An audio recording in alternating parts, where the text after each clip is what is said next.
that you are with us because, like I said, Whitman-Walker, I just walked past there the other day, over at Sycamore and Oak, and just knowing that the organization invested. I mean, you had Max Robinson Clinic down there on Martin Luther King Avenue, but then, let's expand the healthcare system, and let's build it, go into a new location. And now it's just trying to get people in the door, I would think. Is that the case? Absolutely. And thank you so much for being our neighbor and passing by here. I call this the Max Robinson building has so much history that came with putting this together, because Whitman-Walker itself, the organization, the Whitman-Walker Clinic that everybody knew of on the Northwest side, Right. the board actually came together and made a decision that they needed to expand much bigger into Southeast DC to address the public health issues in Southeast DC. So we're very grateful for that. We're very grateful to have the name of Max Robinson as, for this building, as you know, the history of Max Robinson himself and the family allowing us to have that name. So we come with lots of history, and we come wanting to make a difference within the community, but with the community's voice. And so it's great to be involved with the Informa. That is really part of serving the community. I do want to take a minute though, Dr. Aaron, because Max Robinson has been gone for a long time, and there probably aren't a lot of people out there who know who he was and what his contributions were to media, and why the center ended up being named in his honor. Do you mind sharing that story? Oh, lovely, great. Yes, so Max Robinson, back in the early days in television, a Black person was not allowed to be on the screen to show their face. They can speak behind the scenes. And so, making long story short, one day Max decided that he was going to just take that down, and he showed his face, and he got fired.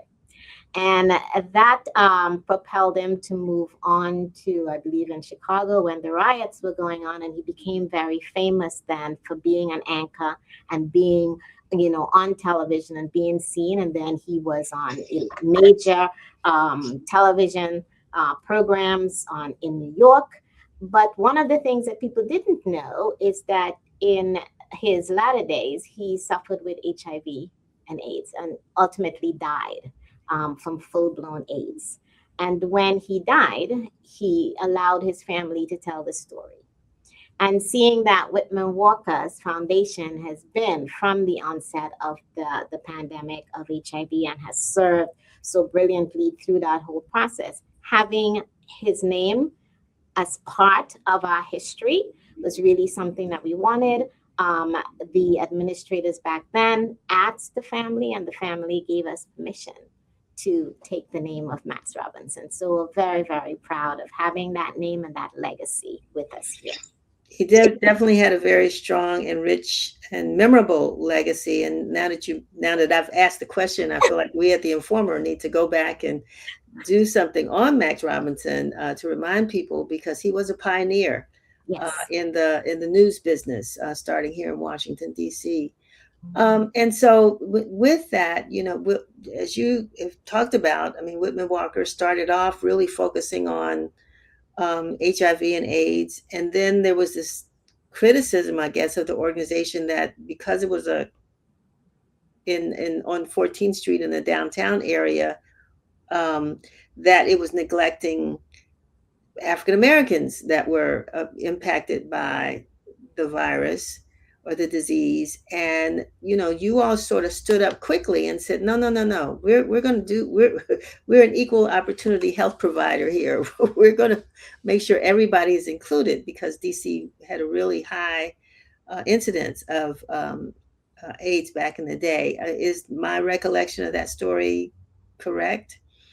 Well, I am not able to validate the recollection because I wasn't here at the time, but I can say that Whitman-Walker, the clinic, had been in the Anacostia area for a very long time, a smaller spot.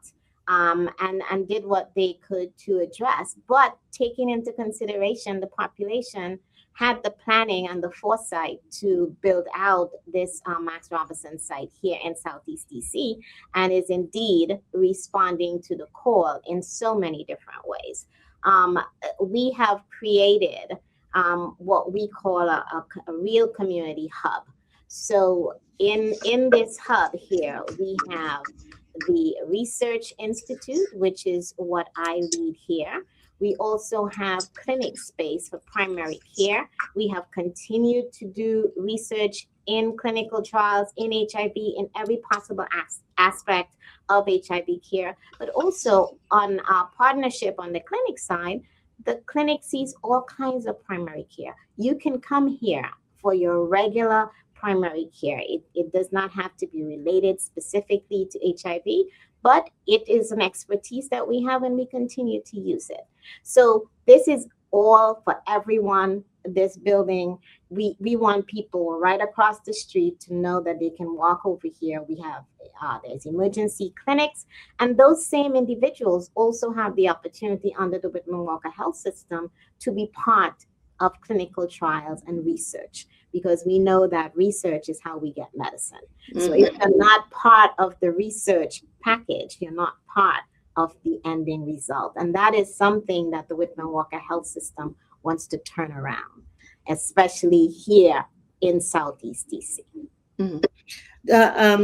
Let's give folks an idea of location, because I keep saying Alabama Avenue right down the street, but that's because I know where you are. But I don't know if the rest of the viewers would know. So how do you all tell people where you are? So first of all, we're right in the back of me is the Congress Heights station. So the metro is right here. You come out the metro and there's this big Whitman-Walker building right smack there. Our address is 1201 Sycamore. So we are at Sycamore and Oak. Now, we're probably familiar with the Kia First Center over there and Sycamore and Oak. So we're right here. You can go right after your primary care visit and you can go to Sycamore and Oak and have something to eat. Wonderful. Okay, that's location, so folks can say, oh, yeah, I know where they are. I know where they are. And so, as far as it's interesting because you're not far from the new Cedar Hill Hospital, and but you're sort of like the stop before the hospital, and I don't mean like Excellent. you know what I'm saying. Yes. Before And you I'd have like to go into the hospital, you can go to Max Robinson to keep you from going into the hospital if you don't have to. that is poetic. That is really the point. The point that I want to stress to individuals, I want to stress to this community. The hospital needs to only be for some adverse emergency. It cannot be the place where you get care. That is not what they're for. They're there to respond to an emergency. The primary care location and the research location is the preventative medicine program. It has worked for centuries for all humans. So if you get your primary care and you continue with your primary care on an annual basis, or you call your doctor just because something feels odd, that avoids a major hospitalization. That is our way of keeping safe. And within our healthcare economic system, and I say economic system with all due respect, the more we're sick, the more the system grows. So understand that you taking care of your body and taking your primary care and being part of research is how we are able to prevent having to have a major issue to go to a hospital. So I really would encourage everyone to make sure that appointment is made. Take your primary care seriously, respond to your body when it's talking to you, and get the care before it turns into something much more serious. So, Ken, for those again who are listening who say they don't have a doctor, they're not quite sure how they're going to pay for it, would they come to Whitman Walker and someone is there to sort of guide them through those services? How does that work? Okay, certainly. Mhm. Whitman Walker, again, has been open to everyone. Whitman Walker does not turn individuals away. And so I would definitely say give a call, go on the website, set up an appointment. Somebody will answer you. Come down and speak with someone at the front desk who can guide you somewhere. As I said, there is also an urgent um, location. So feel free to understand that this is your community hub. And also at this Max Robinson, we also have the GW Cancer Center that is very much involved in screening and giving people direction. We have New Hampshire Medical Supplies. LabCorp will be coming in. Right now, we have the only community pharmacy. You can come in to this pharmacy and use it just like you would use a CVS. The pharmacy is here. And then on our coming soon, second floor has the high school student program with the Aussie program with DC, where students learn and are interested in healthcare fields. Then you have our research institute here on the third floor, and we have 2 floors of clinical care. So this is your hub, this is your community spot, and that's what we want it to be. Who knew all of that was going on in that building? And I've also heard, I mean, I know you, we talk a little bit about how you are addressing, access to healthy food and behavioral health services. And talk a little bit about that. But then I also, we had someone on not too long ago talked about the yoga classes that you all are offering and other kinds of activities that are there, which are not necessarily, they're health related, but not, medical related. Anything you can share with us about, what else you all are doing? You're doing a lot, but what else? Well, the or what you've just said, everything is actually very directly related. So a few weeks ago, or maybe it's a month ago already, so many things happening. We had a healthy block party. Right. So we talk about that as a major component of healthcare because bringing people together with some music, some food, and with specialists in different thought processes, behavioral health, research, talking about it and bringing our community together creates an education model in in a healthy, fun way and get people acclimated with what are the resources that are available. There's one thing to say that we're here and come and set up your appointment is another thing to completely immerse and engage. And that's what we're trying to do. We're trying to engage with the community so they can speak to us and tell us what they need. We may think as the subject matter experts in different parts of healthcare that we understand. But unless I'm in your shoes, I really don't understand much. Mm-hmm. And that you must know what you don't know. And simply because I see you doesn't mean that I understand and I feel everything. So I think our biggest part of our healthcare model that we want to collectively strive to is being able to have people feel comfortable, have people feel trust, have people wanting to have a care and Whitman-Walker as synonymous. And that means that they trust to come here and something will happen and we will process you through. We also have breast cancer of Washington in this building also. I neglected to Wow. that. Yeah. Yeah. That is huge because of the epidemic levels of breast cancer in our communities here. Right. So Right. again, we want to pull the resources here that is one stop that is here. And if we don't have the resource, how do we navigate you to that resource?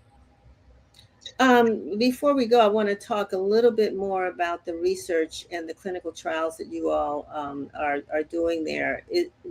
Can you tell us a little bit about what the areas are and how people can participate, if they want to? Okay, excellent. Um, in expressing that, I also want to make sure that you're aware that we're about to build out a biomedical hub here in the Max Robinson building. Mm-hmm. And that biomedical hub will be to encompass research that is needed for the community as we go forward. It will have a compounding and non-compounding pharmacy. That means that we can mix drugs here for clinical trials. And we will also have the lab. That being said, we have been on the cusp of every clinical trial in HIV research from the beginning of the epidemic. Okay. Um, that has been something that has been going on. More recently, with the Institute for Health Research and Policy, we've been involved with Merck, with FEVE, with NIH, all in doing clinical trials in all aspects, but with also the comorbidities, not just HIV, but folks who have HIV or at risk also are regular people that have other things that are comorbidities. And there's aging with HIV also. So we are looking at all of those aspects. Anyone that's interested can also just reach out onto the website www.whitmanwalker.org, and they can look through the research areas and connect. We have research right now going on with young ages between 18 and 24. We have older cohorts. We have the SHARE study that talks about this pilgrimage all the way through HIV from 40 years old to now. So there's research on all different levels, and there is the advancement of other research to deal with also the other comorbidities and diseases that are affecting our area. Well, the saving grace or the good news is that the percentage of the population that's dying from HIV or AIDS has definitely declined. I know it's still an issue, and again, we're going to have days when we can really focus in on that as well. But that's the good news, and it's because of, I would think, because of clinical trials and medication, people are living longer and having a better quality of life, thanks to probably some of the work that you all are doing there. And that is so true that less people are dying. There is a disproportional factor Yeah. related to the African American community. Mhm. There is a stigma that we have not come to grips with in a way that will help our youth. And so I've had information provided to me in recent weeks where, people are dying. No one should die from HIV at this stage with the science that we have. So I'm appealing to our communities to understand that this is a public health issue and that we need to come around with solutions around how our young people and how anyone within our community feels free to be able to get care. We are here about the public health. This is very, very important. And one of the things that our board, we have a committee that's on our board that's related to community engagement, and our staff that's really interested in that. And we do want to find a way to work through that and care for others. I said, Aaron, when you say young people, what age group are we talking about? Well, we only do research on the adult age, so from 18 on. Hmm. So, whether or not others are affected, it's not something that I can give statistics on, but Right. I can say that young people are, in some ways, there's some adverse effects that we want to address and get in front of as soon as possible. And to do that, we must, as a community, engage. Um, the What we do in health, we should be able to walk in a building, and whether you have HIV or whether you have diabetes or whether you have cancer, there should not be a limitator. There should Right. not be a separation. There should be an ability to treat and care for. And so, if we know we have these issues, we need to get beyond it and care. So that's what I'm asking. I'm asking for us to simply care and allow for us to treat others. Well, Dr. Heather Aaron, looks like we're going to have more conversations in the future, because we definitely want to be one of those vehicles that helps to get the message out, not only through Let's Talk, but in the Washington Informer. So again, we're going to ride shotgun. We want to be the partner to make sure that specifically this community gets the message, and that you all can really talk about what success looks like. We would want to help to contribute to that. So Thank you for so much for being with us today. And thank you. And I won't say Dr. Barnes, I'll say Denise Barnes. Denise is fine. Denise Barnes. So thank you so very much. Thanks to the Informer for always being there and being a part of us. And thank you for the opportunity. Do Oh, appreciate yeah. it. My Thank you. pleasure. My pleasure. Have a great weekend. Thank you.